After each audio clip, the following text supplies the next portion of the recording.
Bismillahirrahmanirrahim. Assalamualaikum warahmatullahi wabarakatuh. Rabbi shrah li sadri wa yassir li amri wahlul 'uqdatam min lisani yafqahu qawli. Pertama-tama, marilah kita panjatkan puji serta syukur kehadirat Allah Subhanahu wa taala, sebagaimana rahmat dan hidayahnya kita semua dapat melanjutkan perkuliahan kembali dalam materi Ma'rifatul Rasul dengan judul Wazifatul Rasul atau Tugas Rasul. Tak lupa salawat serta salam marilah kita curah limpahkan kepada baginda kita, yakni Habibana wa Nabiyana Muhammad sallallahu alaihi wasallam.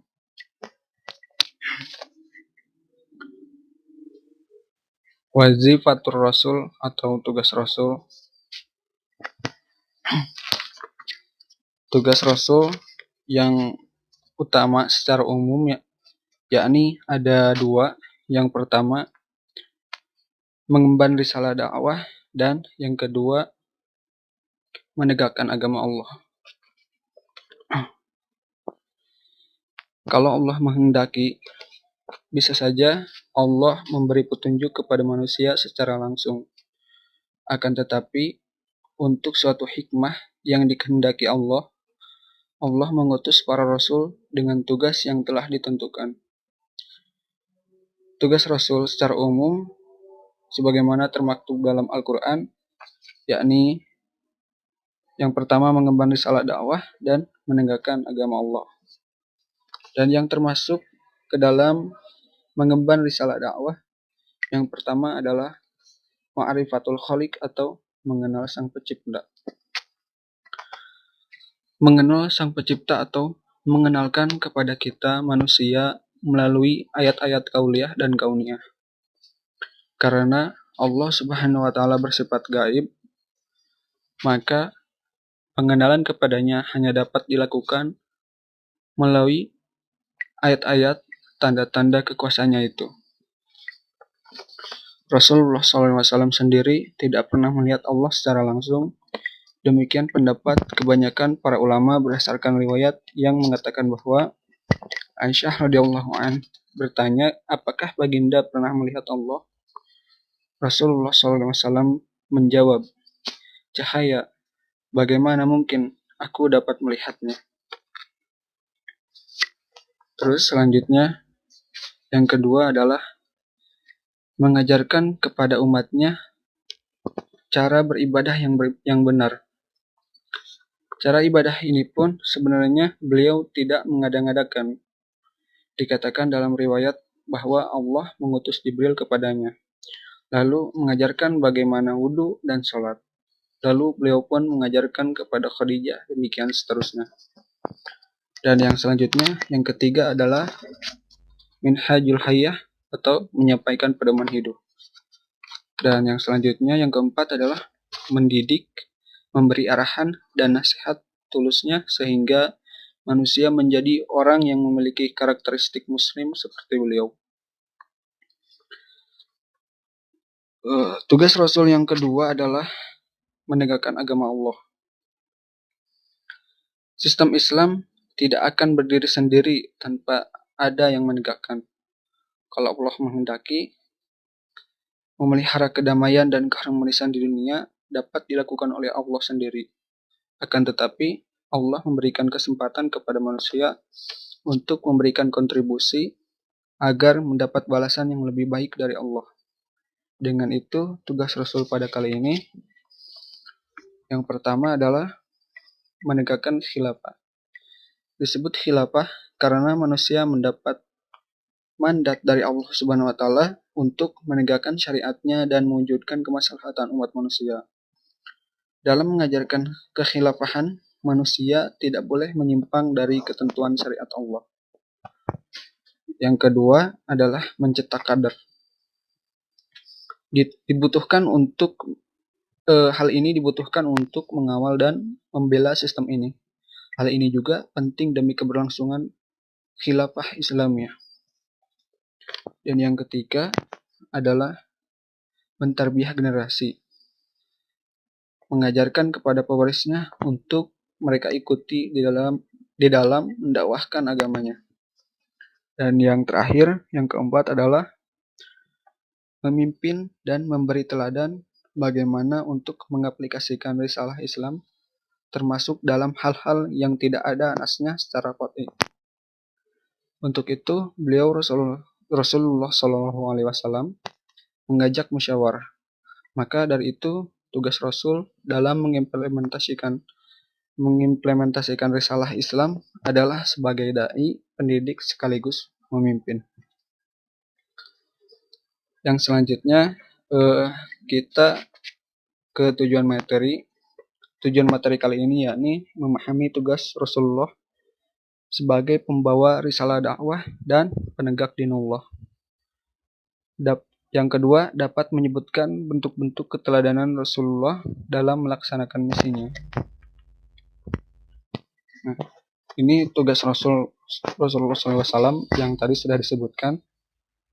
Yang pertama, hamilu risalatid dakwah atau mengemban risalah dakwah.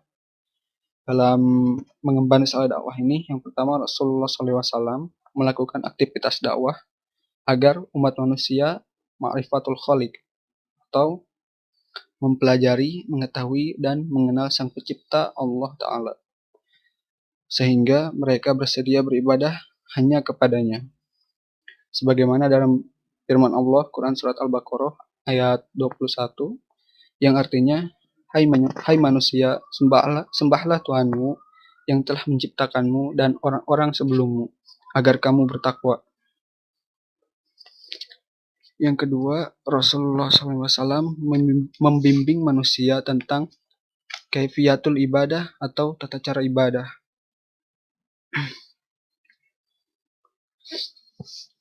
Di dalam Al-Quran, kita mendapati berbagai macam perintah ibadah seperti sholat, zakat, saum, haji, dan lain-lain. Adapun tata cara pelaksanaannya secara detail dapat kita ketahui dari apa yang diajarkan oleh Rasulullah SAW. Yang tentang bagaimana pelaksanaan sholat, Rasulullah SAW bersabda, "Sholatlah kalian sebagaimana kalian melihatku sholat." Hadis riwayat Al-Bukhari dan Malik bin Al-Huwairits. Terus tentang bagaimana pelaksanaan haji, Rasulullah SAW bersabda, "Khudu anni manasikahum." Khuddu anni manasikakum, artinya ambillah dariku manasik hajimu. Hadis riwayat Ahmad, Al-Nasai, dan Al-Baihaqi. Secara umum, Rasulullah SAW telah menetapkan bahwa pengamalan ibadah di dalam Islam wajib merujuk kepada perintah atau contoh dari beliau dan tidak diperkenankan berkreasi sendiri. Dari Ummul Mukminin Ummu Abdillah Aisyah radhiyallahu anha, yang mengatakan Rasulullah SAW bersabda, "Barang siapa yang mengada-ngadakan dalam urusan agama kami ini yang bukan berasal darinya, maka amalan tersebut tertolak." Dan yang ketiga, Rasulullah SAW bertugas menyeru manusia agar mengetahui dan mengamalkan Islam secara minhajul hayah atau pedoman kehidupan. Sebagaimana dalam Quran Surat Ali Imran ayat 19 yang artinya, sesungguhnya agama yang diridhoi di sisi Allah hanyalah Islam.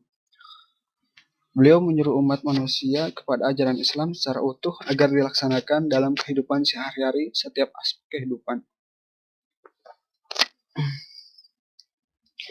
Dan yang keempat, Rasulullah SAW melakukan at-tarbiyah atau pembinaan kepada umat, yakni berupa taujihun atau pengarahan dan nasihatun atau nasihat, sehingga iman, ilmu, dan amal mereka tumbuh berkembang.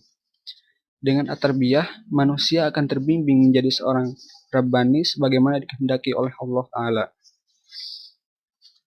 Allah Ta'ala berfirman, "Hendaklah kamu menjadi orang-orang Rabbani karena kamu selalu mengajarkan Alkitab dan disebabkan kamu tetap mempelajarinya." Di antara makna Rabbani adalah faqih atau orang yang memiliki pemahaman dan ulama atau berpengetahuan, sebagaimana disebutkan di dalam tafsir At-Tabari. Tugas Rasul yang kedua adalah iqamatu dinillah atau menegakkan agama Allah. Dalam menegakkan agama Allah ini, yang pertama Rasulullah SAW melakukan iqamatul khilafah atau menegakkan khilafah, yakni memimpin kepemimpinan Islam di muka bumi. Hal ini adalah konsekuensi logis dari risalah tauhid yang harus disampaikannya ke seluruh penjuru bumi, meliputi seluruh bangsa yang ada di timur, barat, utara, dan selatan. Allah Ta'ala berfirman, "Dan kami tidak mengutus kamu, melainkan kepada umat manusia seluruhnya sebagai pembawa berita gembira dan sebagai pemberi peringatan. Tetapi kebanyakan manusia tiada mengetahui." Quran Surat Soba ayat 28. Kesadaran terhadap penyebaran risalah inilah yang mendorong Rasulullah SAW dan para sahabatnya melakukan futuhat ke berbagai penjuru jazirah Arab dan seluruh penjuru bumi sehingga khilafah Islamiyah berdiri kokoh, berkuasa, dan memimpin bumi. Inilah yang dijanjikan Allah Ta'ala di dalam Al-Quran.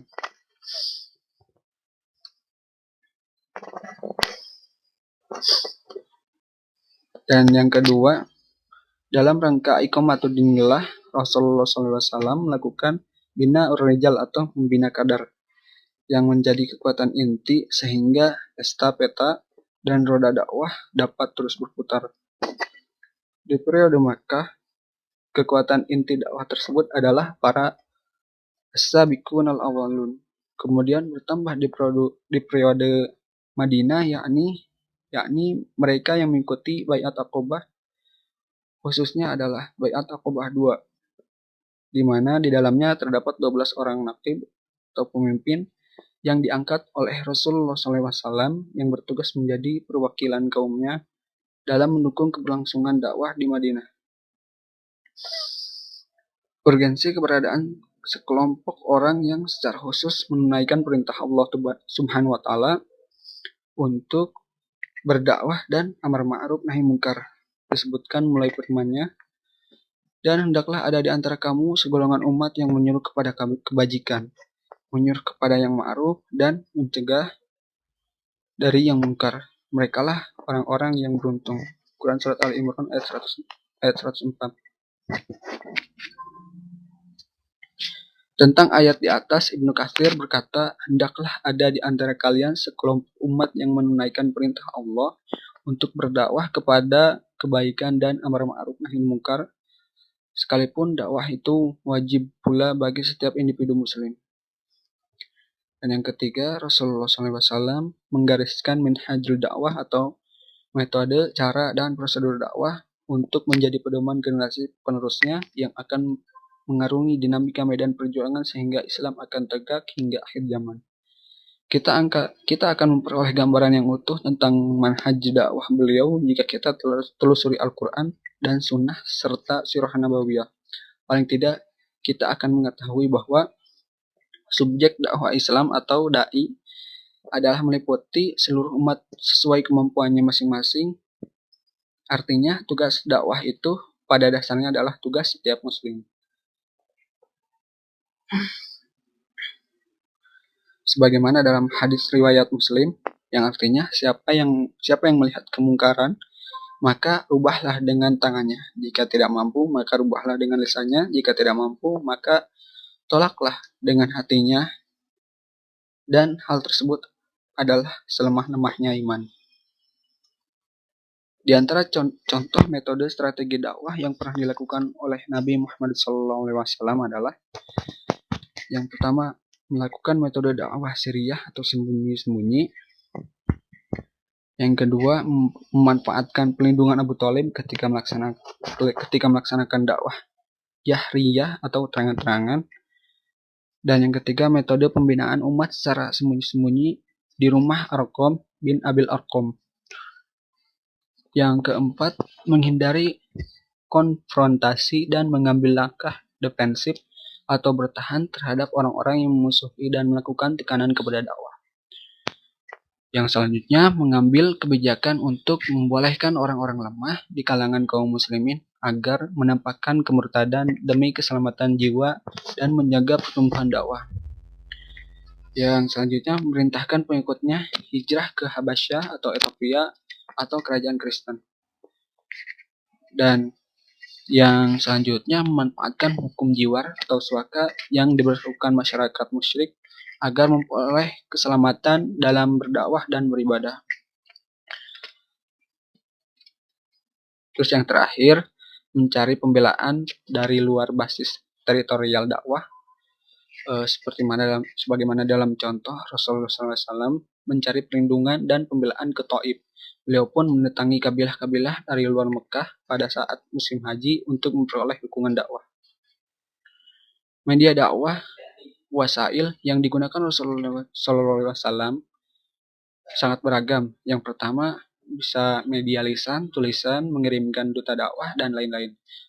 Melalui media lisan berupa kontak individu dan kontak kolektif. Misalnya, Nabi pernah mengadakan jamuan makan yang mengundang kaum kerabatnya untuk menyampaikan dakwah. Melalui media lisan, Rasulullah SAW melakukan taklim, diskusi, dialog, dan lain-lain. Sedangkan melalui tulisan, Nabi mengirim surat-surat dakwah ke berbagai penguasa yang ada pada saat itu. Nabi pun mengirim duta-duta dakwah yang bertugas mengajarkan risalah Islam ke berbagai kabilah dan wilayah. Rasulullah SAW telah menjalankan tugasnya tersebut dengan sangat luar biasa, hingga cahaya Islam menebar ke seluruh penjuru bumi, menerangi kegelapan yang menyesatkan manusia. Mungkin segitu saja pemaparan materi dari kami. Mohon maaf bila ada kesalahan. Dan jika ingin bertanya silahkan. Dicukupkan sekian dari kami. Ditutup dengan doa Rabbana atina fid dunya hasanah wa fil akhirati hasanah wa qina adzaban